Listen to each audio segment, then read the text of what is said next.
doctor, please. Oh, doctor, please. I think you've made a mistake. I'm fine and I don't need people. You don't understand all my choices, but yes, I guess I do have vagabond ways. Welcome to the show, Marianne. Thank you, Marielle. There it's you nice are, to be here. singing about vagabond ways. Do you still consider yourself to be a bit of a vagabond? Oh, yes. Fully paid up member. Yes, of course. I mean, I think it may be what I wanted most out of becoming a musician. And what I got was itinerant status. When you described touring in the early 60s, when you first sort of hit the road, you weren't very happy about it. You found it terribly draining, didn't you? And but you seem to have changed your attitude to it. I think that, in a way, you're taking that from the book. In a way, the book dwelt more, and I don't really know why, but I think maybe dear old David Dalton had an editorial mission as well, to make it appear worse than it really was. I mean, I actually had an awful lot of fun on the road in the 60s. I really behaved badly, you know. I slept around, I did all sorts of dreadful things, but I had a wonderful time and I loved it. I did lose my nerve, of course, because I got frightened, I thought, because I was still so conditioned from the convent and the whole sort of way I'd been brought up. And I began to believe that I was a really bad girl and I was being promiscuous and something terrible would happen. And so I brought it on myself, really. Then I got to get married, which wasn't a very good idea for me. And so I didn't have the balls yet to say, no, I am not that sort of woman. I'm going to be who I am. I didn't have that. And I have only really, you know, Vagabond Ways is the first time I've really said it completely. I nailed my colours to the mast. But I wondered as well if it was because most of the real emotion of you've channeled into your songs rather than into the book, in a way. That I didn't expect. Yeah, I mean, to write the book, I really had to detach a little bit. I couldn't have done it otherwise. It was terribly hard, and I nearly had a crack up while I was doing it. We had to rewrite it 3 times, because once I'd started it, it had to be right. I'm still not really happy with it, actually, but anyway. So yes, when I came to write this album and really work on it, I think I put into it all the things I would have liked to put into the book but couldn't. Well, what makes you unhappy with the book? Me. The thing that struck me was that sort of 2/3 of it is devoted to your life with Mick Jagger, who in fact you were only with for 4 years, and you've had 3 marriages throughout your life. I wondered why, if it's without your help that it's become this incredibly defining period. I don't know. I mean, that must have been what we were paid the money for, you see. And it was a lot of money, and that's why I did the book. I needed the money. I wanted that. I think we did a very good job, but I do think it went on a bit too long about the 60s. You said, I think once, that your mother taught you how to use your looks, but that on an awful lot of occasions you'd always seen them as a bit of a curse. Do you think you've always had quite a schizophrenic attitude towards your own beauty? Well, it didn't seem to do me many favours. I mean, I had such a wonderful time with Mick, but a lot of the time it was very hard. Not really because of the beauty, but because of the expectations of the men. The thing about not having to...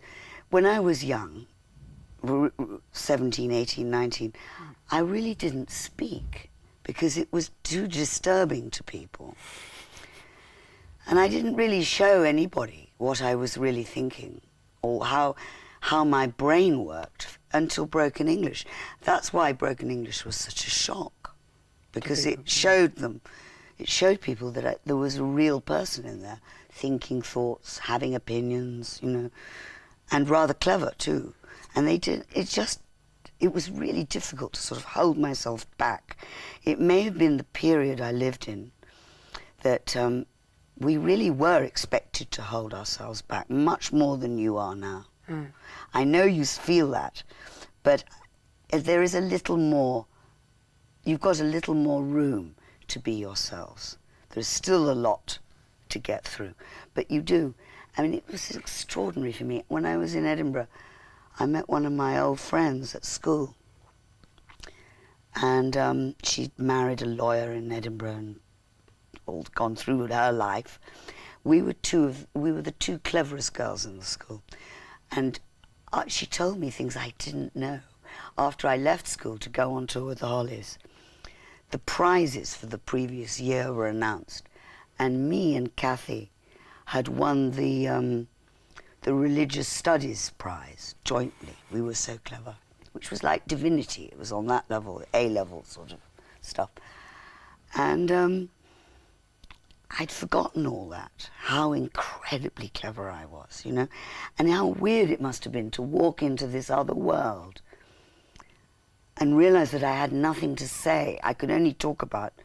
Or feel that you had nothing to say. I didn't. I just didn't know anything. I can't imagine. What I knew was not relevant anymore. But I had to... So I didn't speak for years. And one of the things I loved so much about Mick was that he could talk to me, and we could talk. But you do describe him as, I mean, he sounds pretty much like the perfect boyfriend, which is certainly not the image that I think most people have of him. Maybe he's changed dramatically. No, he hasn't changed. He's just the same as he ever was. No, he is the perfect boyfriend. He's the perfect everything. The trick with Mick, and I've said this before, I say it again, is that what should happen is that he should be allowed to have his marriage and his children and all those things that he wants, and his respectability and his home life, and have his girlfriends. Then he'd be fine. Well, I'm sure he'd be deliriously happy. Yeah. But didn't you describe Jerry as very similar to you but grateful? That's a bit cruel. I've sort of, I really appreciate Jerry now. I think she's a good old thing. You've become a sort of role model for a lot of well-known contemporary women, from Kate Moss to Courtney Love to Sinead O'Connor. I think they're all kind of doing rather well, actually. I'm rather pleased with them. But what kind of role model do you think that you are to them? What is it, do you think, that fascinates them about Well, I you? obviously don't really know, you know. How could I tell that? I don't think it's what could be perceived. I mean, being my friend doesn't mean that you have to drink a lot and take a lot of drugs and sleep around a lot. That could be perceived as what it means, but it doesn't have to. I mean, that's not really what my life has ended up being all about at all. It's about working very hard, being rather disciplined, in fact. And survival. And getting through. And understanding it. Understanding what you're doing. If you're going to go out and sleep around a lot or take a lot of drugs, then understand it. Don't do it unconsciously, like a fool. You also said that... Which I did. But then you wouldn't be the woman you are today, and you wouldn't be this fountain of knowledge. I'm just saying what everybody my age has always said to younger people. I never thought I would, but I'm saying, don't do what I did. Do as I say. A journalist recently reading up on your life came across an obituary that was written for you. I think it was 1972. Yeah. Seems a bit premature. But why do you think that you have... There must be quite a lot of them now. I mean, they've been hoping for years that I would croak soon. But why do you think that you've managed to defy them? I mean, why do you think that you were a survivor where others weren't? Because you really have. You've been through more than most of us will go through in 20 lifetimes, had we I had. don't know, and I can't really claim any particular brilliance about it, you know. Of course, I'm very, very stubborn, and naturally, once I realise what the game is, I will do my best to outwit everybody. But I think it really has to be put down to a lot of luck. You know, the whole thing in Australia really could have ended very different. When you tried to commit suicide? And I'm really glad that it didn't end like that. I really am. And it's one of the reasons I love Australia so much, because it was one of the only places they could have saved me. And I'm so glad. And I mean, now when I look at my life, and Nicholas and Carol and Oscar and George and... Your grandchildren? Yeah, and all my friends. I mean, my mum and dad have gone now, but I still feel them. You know, they gave me so much. And, you know, I just like to think that, and Mick and Keith are still around, you know, I like that too. We don't know what will happen, how long, but it's wonderful. Director Jim Sheridan recently optioned your autobiography, and I know there's sort of been talk about who might play you, but do you have a personal favourite, or someone who you're absolutely adamant you wouldn't I like can't, to play? well, I'm adamant that not Courtney. Why do you think it's too obvious not Courtney Love? I don't know why, maybe I'm wrong, you know, that's the other thing. I may not know what I'm doing, but I just don't think so. First of all, I think she's too American. And I just don't think that the drugs are the point of my story at all. At all. And that would sort of nail that in. That's why I don't want Courtney. I think she's a very good actress. I think she's fine, you know. She's a bit too much of a celebrity for my taste. I really like a real actress. And I'd really like somebody not so American. I don't really want a Hollywood superstar, though they are wonderful, of course, and we all adore them. That's not really what I want. If there was a movie made about your life, isn't this where you'd like to see it end? This is exactly where I want it to be. Everything is happening. I couldn't have made it up better. It's safe with Jim Sheridan. It's safe with Frank. They'll find the right actress. I know they will. It'll be okay. And I will go to the first night, and I will be very proud.